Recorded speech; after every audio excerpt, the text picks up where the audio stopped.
Bismillahirrahmanirrahim. Assalamu alaikum warahmatullahi wabarakatuh. Dear students, I am Abdul Qayyum from FEI Navgam. Dear students, in previous lecture we have discussed about homologue series and its characteristics, and in that lecture we have also discussed about alkyl groups. Now today's topic is nomenclature of organic compounds, and it is the lecture number 12 of this chapter. So today we will discuss about nomenclature of organic compounds.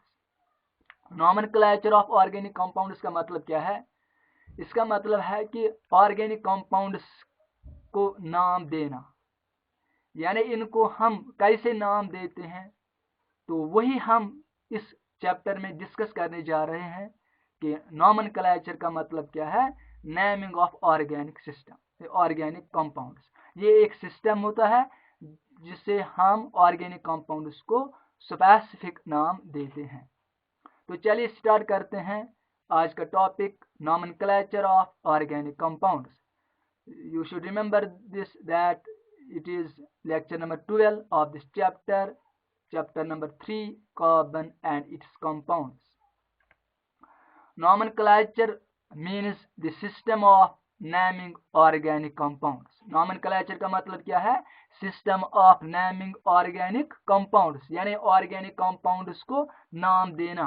Dear students, आपको भी specific नाम होता है school documents पे, और जो आप यानी घर पे भी या तो वही नाम होता है या कोई अलग नाम से आपको घर पे पुकारते हैं. तो जो नाम आपका रिकॉर्ड होता है स्कूल डॉक्यूमेंट्स पे, वो एक स्पेसिफिक नाम आपका होता है, पर्टिकुलर नाम आपका वो कहलाता है. और घर वाले या तो उसी नाम से आपको घर में पुकारते हैं या कोई और नाम से पुकारते हैं. तो यहाँ ऑर्गेनिक कंपाउंड्स को भी दो टाइप्स के नाम होते हैं. एक सिस्टम को हम कॉमन सिस्टम कहते हैं और दूसरा जो सिस्टम होता है इसको हम IUPAC सिस्टम कहते हैं. तो कॉमन सिस्टम का मतलब क्या है और IUPAC सिस्टम का मतलब क्या है, ये हम अब स्टेप बाय स्टेप पहले डिस्कस करेंगे कि common system of naming organic compounds का मतलब क्या है, और उसके बाद हम डिस्कस करेंगे कि IUPAC सिस्टम क्या होता है और इसका मतलब क्या है और इसमें कैसे ऑर्गेनिक कंपाउंड्स को नाम दिया जाता है. Dear students, common system, in this system organic compounds were named after the source from which they were first isolated. Dear students, common system of organic compounds, इसमें क्या किया जाता था, जिस सोर्स से ऑर्गेनिक कंपाउंड ऑब्टेन किया जाता था, जिस सोर्स से ऑर्गेनिक कंपाउंड हासिल किया जाता था, उस कंपाउंड का नाम भी उसी सोर्स के मुताबिक दिया जाता था. ठीक, तो ये common system of nomenclature of organic compounds कहलाता है.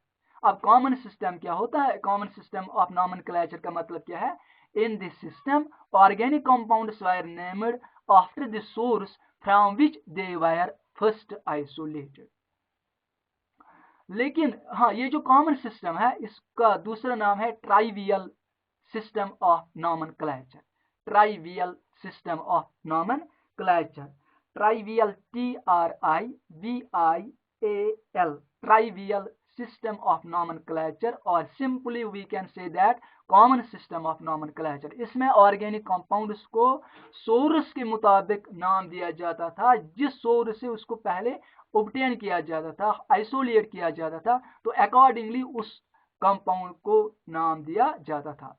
For example, I will give you some example of organic compounds on the basis of common system and from which the source they were obtained. For example, acetic acid got its name from acetum. Acetic acid got its name from acetum. Latin acetum means vinegar, since it is present in vinegar. जो acetic acid है इसका नाम actually, ये तो Latin word है एसिटम means vinegar. इसका मतलब क्या है? विनेगर। एसिटम का मतलब है विनेगर, क्योंकि जो एसिटिक एसिड होता है ये प्रेजेंट होता है विनेगर में, जिसको हम वो सुरका कहते हैं। वो पिकल्स में हम वो डालते हैं, पिकल्स आचार वगैरह में, तो उसी को विनेगर कहते हैं। तो विनेगर में प्रेजेंट होता है एसिटिक एसिड, तो इसीलिए इसका नाम यानी लैटिन नाम है एसिटम। तो ये प्रेजेंट होता है किसमें? विनेगर में। तो और एक एग्जांपल मैं आपको देना चाहता हूं, वो है कि citric acid. Citric acid is named so because it is found in citrus fruits. जो साइट्रिक एसिड होता है ये साइट्रस फ्रूट्स में होता है।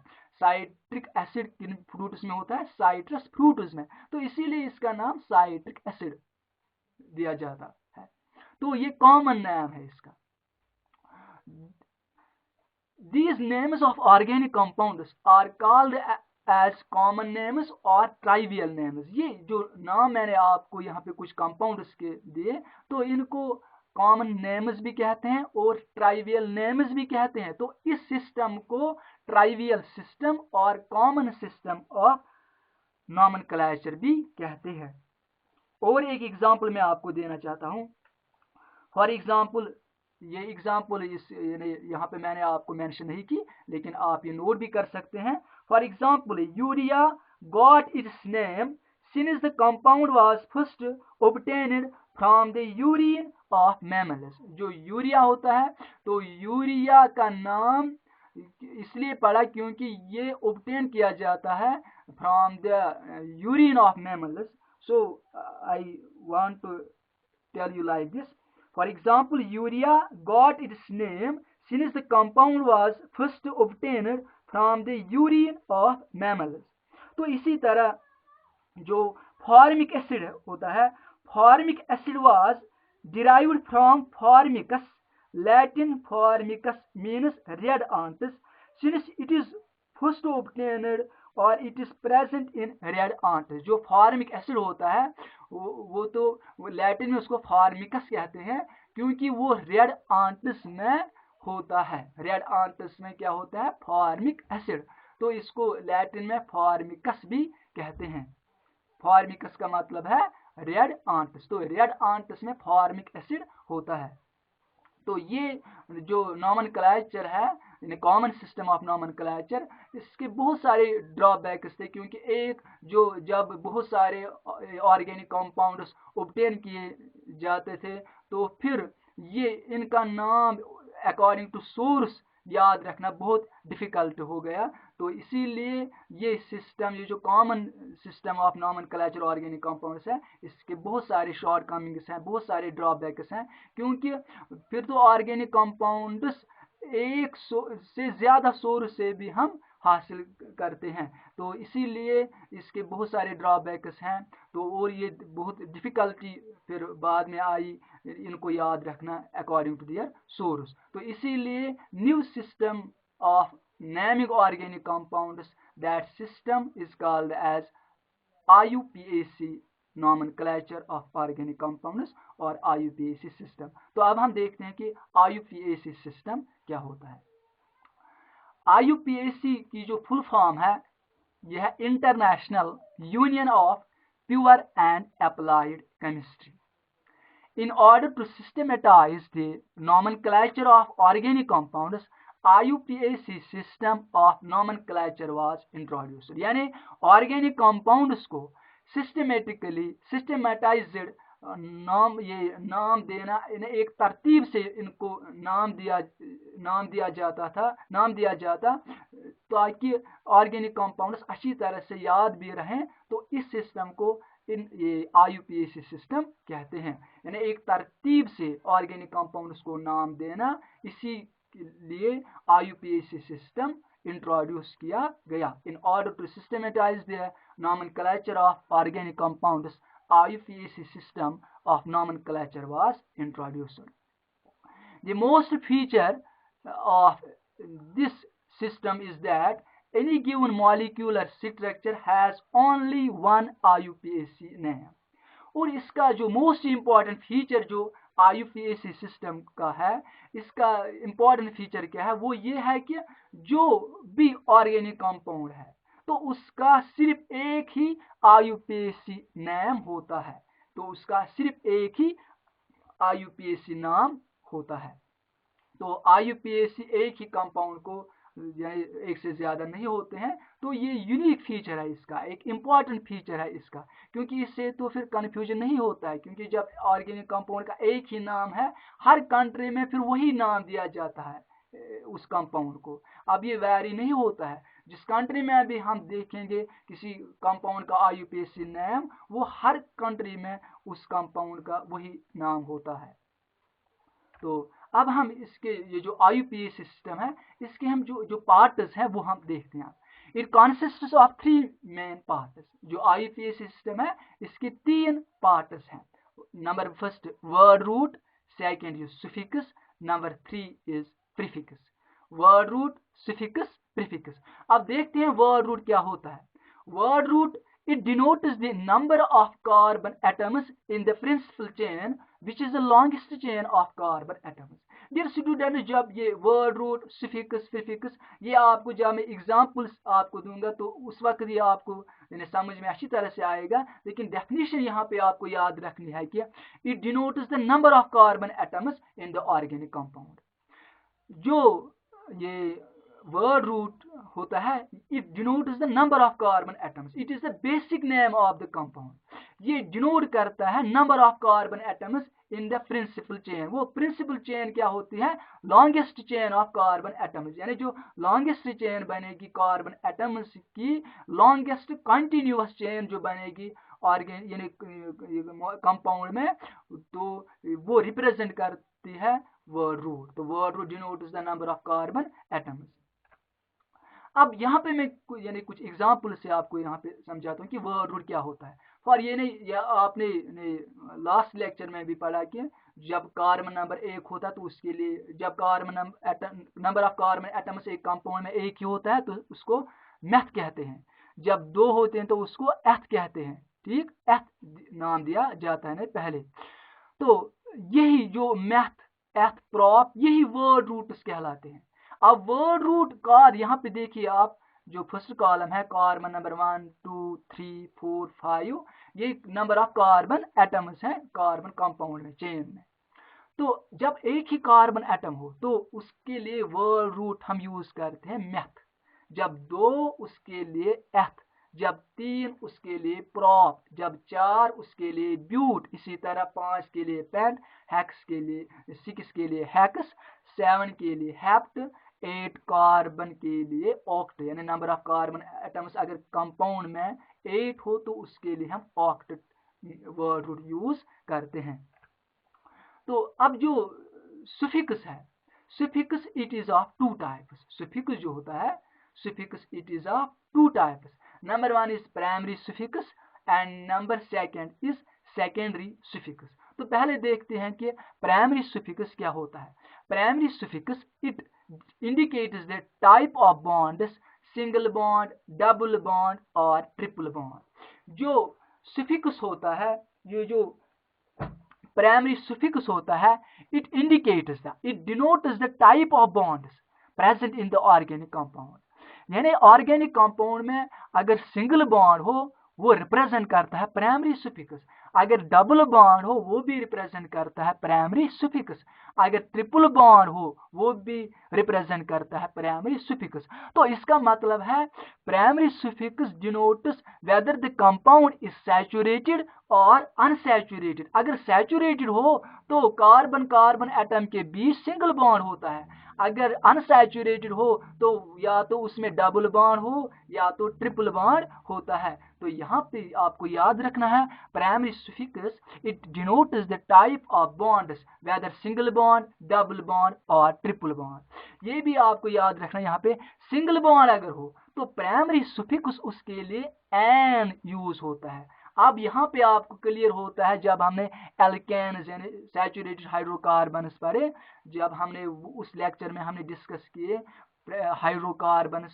सैचुरेटेड अनसैचुरेटेड, हम वहाँ पे क्यों एन यूज करते हैं, ईन यूज करते हैं या आयन यूज करते हैं सैचुरेटेड और अनसैचुरेटेड में। सिंगल बॉन्ड के लिए प्राइमरी सुफिक्स एन, ठीक, तो ये एन, इन या आयन यही प्राइमरी सुफिक्स कहलाते हैं। सो सिंगल बॉन्ड के लिए बेटा primary suffix ane, double bond के लिए primary suffix ene, triple bond के लिए प्राइमरी सुफिक्स आयन, ठीक। सेकेंडरी सुफिक्स क्या होता है? Secondary suffix it represents the type of functional group present in organic compound. जो सेकेंडरी सुफिक्स होता है ये रिप्रेजेंट करता है, ये डिनोट करता है, ये इंडिकेट करता है type of functional group present in organic compound. Functional groups अभी हमने नहीं पढ़े, फंक्शनल ग्रुप्स अलग चैप्टर है, ये अलग टॉपिक है, वो हम अलग से डिस्कस करेंगे अलग नेक्स्ट लेक्चर में, या अगर इंशाल्लाह हमें टाइम मिला तो इसी लेक्चर में भी हम वो भी डिस्कस करेंगे। लेकिन फंक्शनल ग्रुप की डेफिनेशन में आपको यहाँ पे बताना चाहता हूँ। फंक्शनल ग्रुप क्या होता है? इट इज एन एटम और group of atoms which makes a carbon compound or organic compound reactive and also decides its properties. Secondary suffix denotes functional group. अब ये फंक्शनल ग्रुप क्या होता है? ये भी एक एटम होता है या ग्रुप ऑफ एटम्स होता है जो एक कंपाउंड की प्रॉपर्टीज डिसाइड करता है, या अगर ये फंक्शनल ग्रुप ऑर्गेनिक कंपाउंड में प्रेजेंट हो तो ये उसको ज्यादा रिएक्टिव भी बनाता है। तो फंक्शनल ग्रुप एन एटम और group of atoms which makes a carbon compound और ऑर्गेनिक कंपाउंड, कार्बन कंपाउंड उसको हम ऑर्गेनिक कंपाउंड्स भी कहते हैं, organic compound reactive and also decides its properties. Functional groups हमें फॉर एग्जांपल अल्कोहल का है, ये एल्डिहाइड का है, कार्बोक्सिलिक एसिड्स का है, कीटोन्स का है, वो भी हम इंशाल्लाह डिस्कस करेंगे। तो यहाँ पे मैंने कुछ एग्जांपल्स यहाँ पे फंक्शनल ग्रुप के दिए। जो अल्कोहल्स हैं, अल्कोहल्स के लिए जो फंक्शनल ग्रुप है वो OH होता है। यानी अगर आप ऑर्गेनिक कंपाउंड में OH देखोगे तो उसका मतलब है इसमें OH फंक्शनल ग्रुप है, तो वो कंपाउंड अल्कोहल कहलाता है। एल्डिहाइड के लिए फंक्शनल ग्रुप है CHO, कीटोन के लिए CO यानी C double bond O, carboxylic acids के लिए functional group COOH। For example अगर ये कोई कंपाउंड फॉर एग्जांपल एसिटिक यानी एसिटिक एसिड हो, एसिटिक एसिड की फॉर्मूला है CH3COOH। ये हमें अलग भी डिस्कस करने हैं फंक्शनल ग्रुप्स, लेकिन यहाँ पे मैं जो सेकेंडरी सुफिक्स एक्चुअली आपको समझाना चाहता हूँ वही आपको यहाँ पे याद रखना है। फॉर एग्जांपल एसिटिक एसिड है, एसिटिक एसिड की फॉर्मूला है CH3COOH। COOH आया किसमें? एसिटिक एसिड में, तो इसका मतलब है कि इसमें फंक्शनल ग्रुप COOH है, तो ये कंपाउंड कार्बोक्सिलिक एसिड कहलाता है।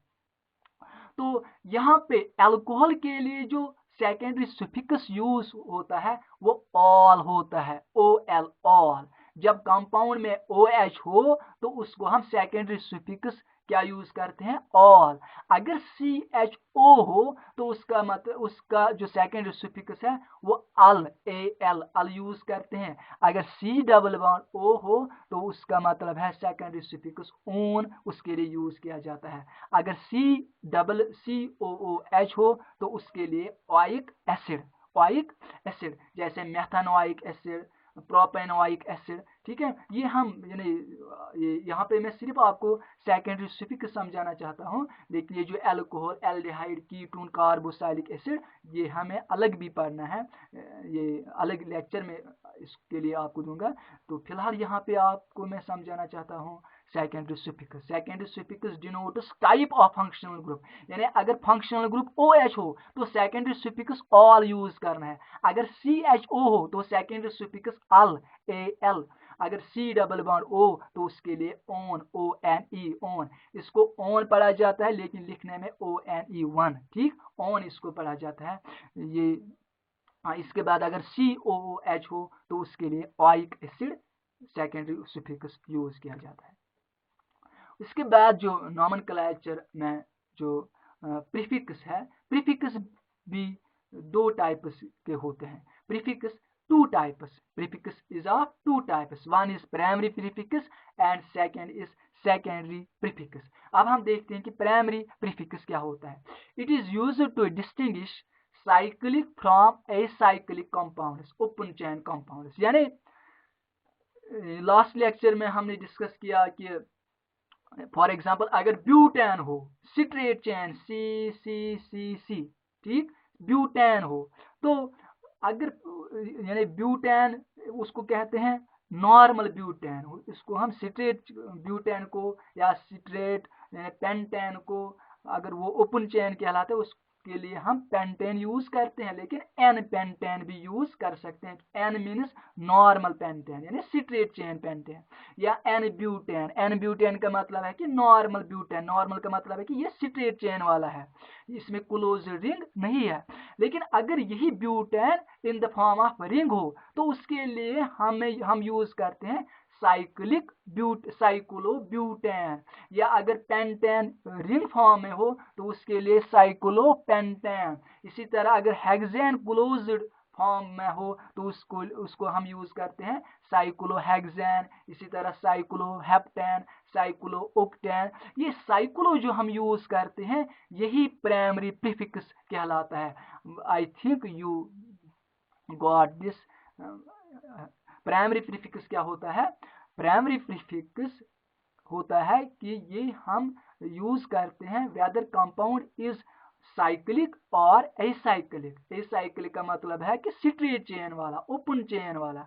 अगर क्लोज तो उसके लिए cyclo, cyclo butane, cyclo propane, cyclo pentane and so on. तो साइक्लो यहाँ पे जो टर्म हम यूज करते हैं इसी को ये प्रीफिक्स, प्राइमरी प्रीफिक्स कहते हैं। प्राइमरी प्रीफिक्स यहाँ पे देखिए साइक्लो प्रोपेन, ठीक। हियर साइक्लो जो है ना यही प्राइमरी प्रीफिक्स कहलाता है। Cyclo represents primary prefix and जो prop represents word root means 3 carbon, n represents कि टाइप ऑफ बॉन्ड, इसमें सिंगल बॉन्ड है, ठीक। तो सेकेंडरी प्रीफिक्स क्या होता है? हाँ, प्राइमरी प्रीफिक्स हमने पढ़ा, अब हम देखते हैं कि सेकेंडरी प्रीफिक्स क्या होता है। Dear student, certain groups are not considered as functional groups. कुछ ग्रुप्स ऐसे हैं जो फंक्शनल ग्रुप्स कंसीडर नहीं किए जाते हैं, ठीक। उनको ट्रीट किया जाता है सबस्टिट्यूएंट्स, उनको ट्रीट किया जाता है सबस्टिट्यूएंट्स। इन्हीं सबस्टिट्यूएंट्स को हम सेकेंडरी प्रीफिक्स कहते हैं। तो सेकेंडरी प्रीफिक्स क्या होते हैं? Certain groups are not considered as functional groups but instead are treated as substituents. These are called as secondary prefixes. These are added immediately before the word root. For example, मैं इसकी example आपको देना चाहता हूँ। Substituent, for example, fluorine, chlorine, bromine, iodine. Fluorine, chlorine, bromine, iodine यानी group जो halogen family के जो एलिमेंट्स हैं, फ्लोरीन, क्लोरीन, ब्रोमीन, आयोडीन, एस्टेटीन, उसके बगैर भी कुछ ग्रुप्स हैं उनको भी ट्रीट किया जाता है सबस्टिट्यूएंट्स, और वो कंसीडर नहीं किए जाते हैं फंक्शनल ग्रुप्स। इन्हीं को सेकेंडरी प्रीफिक्स कहते हैं। तो ये वर्ड रूट के बिफोर ही, यानी before they are added before the word root. तो यहाँ पे आपको समझ में आएगा। अगर फ्लोरीन कंपाउंड में हो, फ्लोरो, इसके लिए हम सेकेंडरी प्रीफिक्स यूज करते हैं फ्लोरो। सेकेंडरी प्रीफिक्स क्या है? फ्लोरो। अगर क्लोरीन हो तो क्लोरो, अगर ब्रोमीन हो तो ब्रोमो, अगर आयोडीन हो तो आयोडो। फॉर एग्जाम्पल नीचे आप देखिए, यहाँ पे मैंने अगर CH4 में लिखूं, CH4 का मतलब है मीथेन, CH4 का मतलब है मीथेन।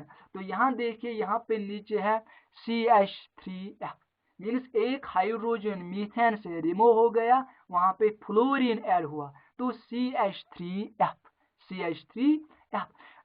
इसको क्या कहते हैं? फ्लोरो, सेकेंडरी प्रीफिक्स यूज हो जाएगा फ्लोरो। फिर कार्बन एटम्स कितने हैं, एक ही है, तो उसके लिए वर्ड रूट यानी मैथ यूज हो जाएगा। और जो सिंगल बॉन्डिंग है यहाँ पे तो एन, सो इस कंपाउंड को हम फ्लोरोमीथेन कहते हैं। Fluoro represent secondary prefix, meth represents word root that means एक ही कार्बन, एन रिप्रेजेंट्स इसमें सिंगल बॉन्डिंग है, सो फ्लोरोमीथेन। इसी तरह यहाँ पे है CH3 CH2F, इसको कहते हैं फ्लोरोईथेन। फ्लोरो मीन सेकेंडरी प्रीफिक्स, इसमें F है, तो ये फंक्शनल ग्रुप नहीं है बल्कि ये सेकेंडरी प्रीफिक्स है, ये सबस्टिट्यूएंट है, तो इसको हम फ्लोरोईथेन यहाँ पे इस कंपाउंड का नाम देते हैं, फ्लोरोईथेन। यहाँ पे मैं अब आपको ये कुछ एग्जाम्पल्स है यहाँ पे, ये अब हम देखते हैं कि इन पे हम ये अप्लाई करेंगे अब IUPAC नॉमेनक्लेचर।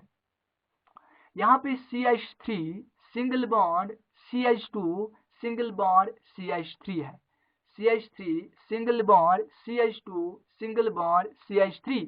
इस कंपाउंड के को आपको IUPAC नाम देना है। तो कैसे देखें इसको नाम देंगे अब, तो आपको याद रखना है, पहले काउंट करना है नंबर ऑफ कार्बन एटम्स।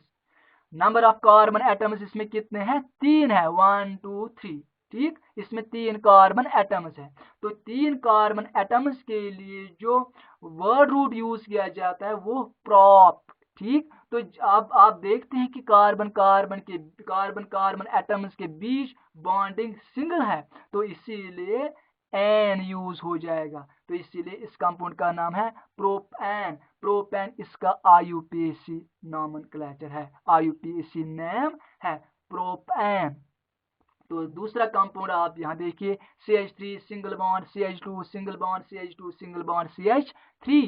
तो पहले क्या करना है, IUPAC नेम इसको आपको देना है। तो कैसे दोगे, पहले काउंट कीजिएगा नंबर ऑफ कार्बन एटम्स, 1 2 3 4। तो 4 के लिए ब्यूट सिंगल बॉन्ड के लिए एन, इस कंपाउंड का नाम है ब्यूटेन।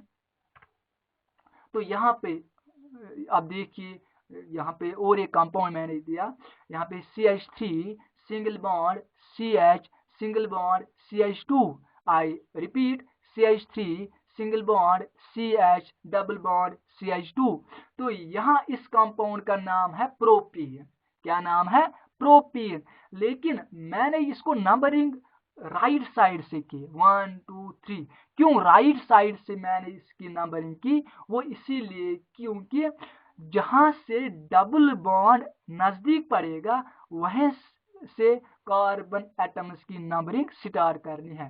तो अगर हम राइट साइड से इस कंपाउंड की नंबरिंग करेंगे, हम इस कंपाउंड की नंबरिंग राइट साइड से स्टार्ट करेंगे, तो राइट साइड से जब हमने नंबरिंग की तो डबल बॉन्ड कार्बन नंबर 1 पे ही आया। अगर हम लेफ्ट साइड से नंबरिंग करेंगे तो ये डबल बॉन्ड आएगा कार्बन नंबर 2 पे।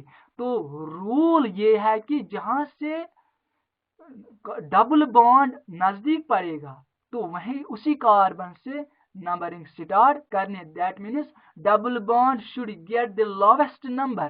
तो नंबरिंग उस कार्बन से यहाँ पे स्टार्ट करनी है जहां से डबल बॉन्ड क्लोज पड़ेगा, जहां से ये नजदीक पड़ेगा। सो हमने इसीलिए राइट साइड से इस कंपाउंड की नंबरिंग की। अगर लेफ्ट से करोगे तो डबल बॉन्ड कार्बन नंबर 2 पे जाएगा, कार्बन नंबर 2 पे आएगा, तो इसीलिए कार्बन नंबर 1 हम देंगे राइट साइड जो कार्बन है, ठीक। तो इसका नाम है propene. Prop represent 3 carbon atoms and in represent, इसमें डबल बॉन्डिंग है इसलिए प्रोपीन, ठीक। लेकिन IUPAC नेम इसको आपको देना है, तो you have to also mention where the double bond is present.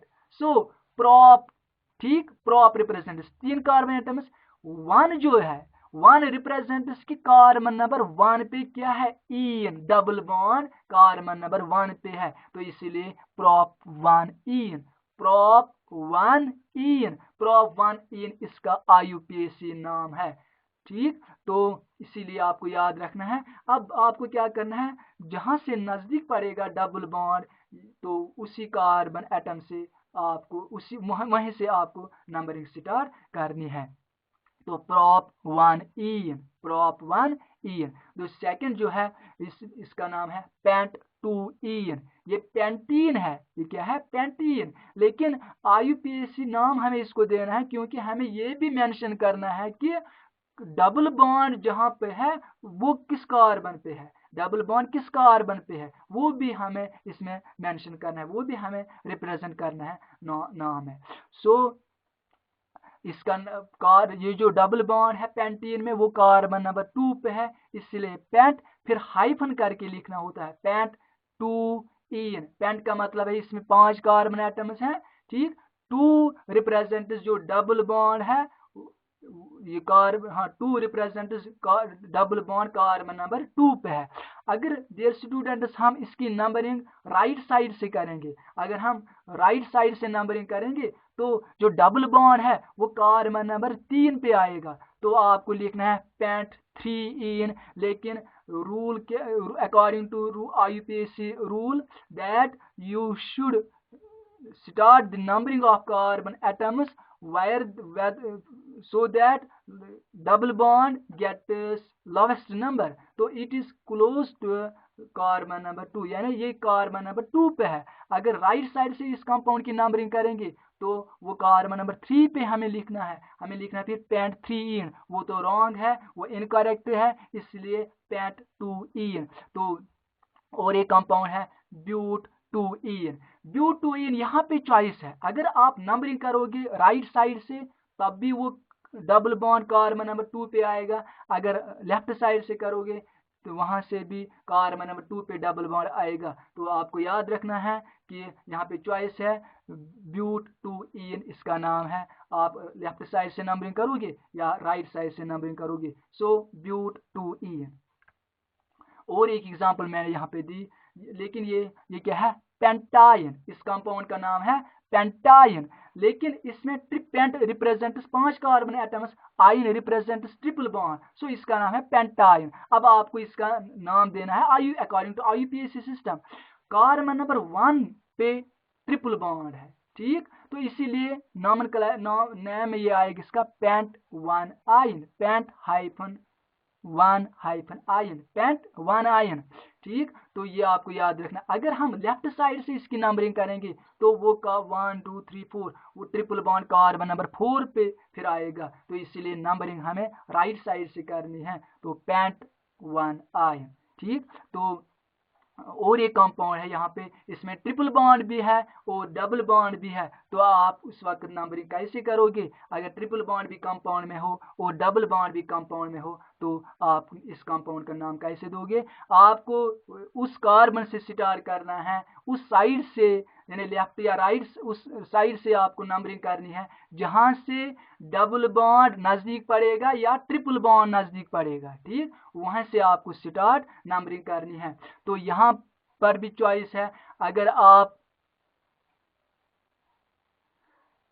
ये मैं रिपीट करना चाहता हूं, अगर एक कंपाउंड में डबल बॉन्ड भी हो और ट्रिपल बॉन्ड भी हो, I want to repeat this point that अगर एक कंपाउंड में डबल बॉन्ड भी हो और ट्रिपल बॉन्ड भी हो, तो जहां से डबल बॉन्ड नजदीक पड़ेगा या जहां से ट्रिपल बॉन्ड नजदीक पड़ेगा वहीं से आप स्टार्ट नंबरिंग करना। I again repeat this point, अगर कंपाउंड में डबल बॉन्ड भी हो और ट्रिपल बॉन्ड भी हो तो आप नंबरिंग उस साइड से करना जहां से आपको डबल बॉन्ड या ट्रिपल बॉन्ड नजदीक पड़ेगा कार्बन एटम्स को। लेकिन अगर चॉइस हो कि डबल बॉन्ड को भी वही नंबर आता है और ट्रिपल बॉन्ड भी उसी नंबर पे आता है, जैसे इस कंपाउंड में यहां से जब आप नंबरिंग स्टार्ट करते हैं तो अगर लेफ्ट साइड से नंबरिंग करोगे तो डबल बॉन्ड कार्बन नंबर 1 पे आता है, अगर राइट साइड से नंबरिंग करोगे तो ट्रिपल बॉन्ड कार्बन नंबर 1 पे आता है। लेकिन अगर ऐसा कंपाउंड हो कि आप चॉइस, अगर ऐसा कंपाउंड हो कि उसमें डबल बॉन्ड को भी वही नंबर आता है और ट्रिपल बॉन्ड को भी वही नंबर आता है। फॉर एग्जांपल इस कंपाउंड में जब आप राइट साइड से नंबरिंग करोगे तो ट्रिपल बॉन्ड भी कार्बन नंबर 1 पे है, अगर लेफ्ट साइड से करोगे तो डबल बॉन्ड कार्बन नंबर 1 पे है। तो इसी सूरत में आपको याद रखना है कि double bond is given preference over triple bond. यहाँ पे आपको याद रखना है कि डबल बॉन्ड जहां से नजदीक पड़ेगा उस कंपाउंड में वहीं से नंबरिंग स्टार्ट करनी है। तो नंबरिंग हम इस कंपाउंड में लेफ्ट साइड से करेंगे क्योंकि डबल बॉन्ड नजदीक यानी को प्रेफरेंस देनी है। अगर राइट साइड से करोगे तो वहां पे पहले ट्रिपल बॉन्ड है, इसीलिए डबल बॉन्ड को ही प्रायोरिटी मिलेगी, इसी को प्रेफरेंस मिलेगी। सो ब्यूट इस कंपाउंड का नाम है but. But represent 4 carbon atoms, but, ठीक। वन इन ई नहीं लिखना है, ई एन लिखना है बस, खाली इन। But 1 in 3 ion, but 1 in 3 ion। But means number of carbon atom 4 है। 1 in का मतलब है कि कार्बन नंबर 1 पे डबल बॉन्ड है N या NENN, ठीक।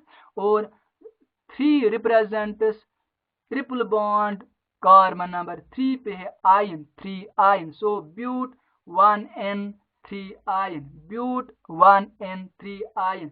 इसको मैं फिर से रिपीट करना चाहता हूं।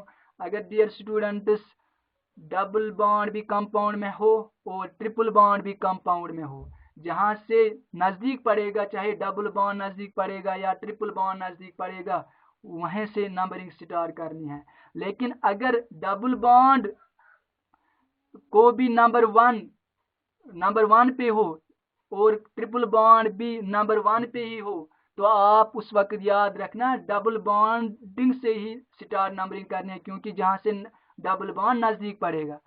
फॉर एग्जांपल अगर कोई कंपाउंड होगा उसमें ट्रिपल बॉन्ड है कार्बन नंबर 2 पे, ठीक, कार्बन नंबर 2 पे ट्रिपल बॉन्ड है। और कोई कंपाउंड है उसमें ये डबल बॉन्ड कार्बन नंबर 3 पे है, ठीक। कार्बन नंबर 2 पे ट्रिपल बॉन्ड और कार्बन नंबर 3 पे डबल बॉन्ड, तो उस सूरत में आप ट्रिपल बॉन्ड को प्रेफरेंस यानी कार्बन नंबर 2 से वहां से स्टार्ट करना है, राइट साइड से, क्योंकि ट्रिपल बॉन्ड नजदीक पड़ेगा, ठीक है। फॉर एग्जांपल राइट साइड से जब आप नंबरिंग करोगे किसी कंपाउंड में, उसमें ट्रिपल बॉन्ड कार्बन नंबर 2 पे है और कार्बन नंबर 3 पे डबल बॉन्ड है, तो ट्रिपल जहां से नजदीक पड़ेगा ट्रिपल बॉन्ड वहीं से नंबरिंग स्टार्ट करनी है। लेकिन अगर चॉइस हो कि डबल बॉन्ड भी उसी नंबर पे आता है और ट्रिपल बॉन्ड भी उसी नंबर पे आता है, तो स्टार नंबरिंग करने हैं डबल बॉन्ड से। तो इसीलिए इस कंपाउंड का नाम है ब्यूट 1 in 3 ion। इसको हमने नंबरिंग लेफ्ट साइड से की क्योंकि डबल बॉन्ड को प्रेफरेंस देनी है। Dear students, if you have any query, you can put your queries on the WhatsApp group as managed by our form teachers. Dear students, stay safe, stay blessed. Fi amanillah. Assalamu alaikum wa rahmatullahi wa barakatuh.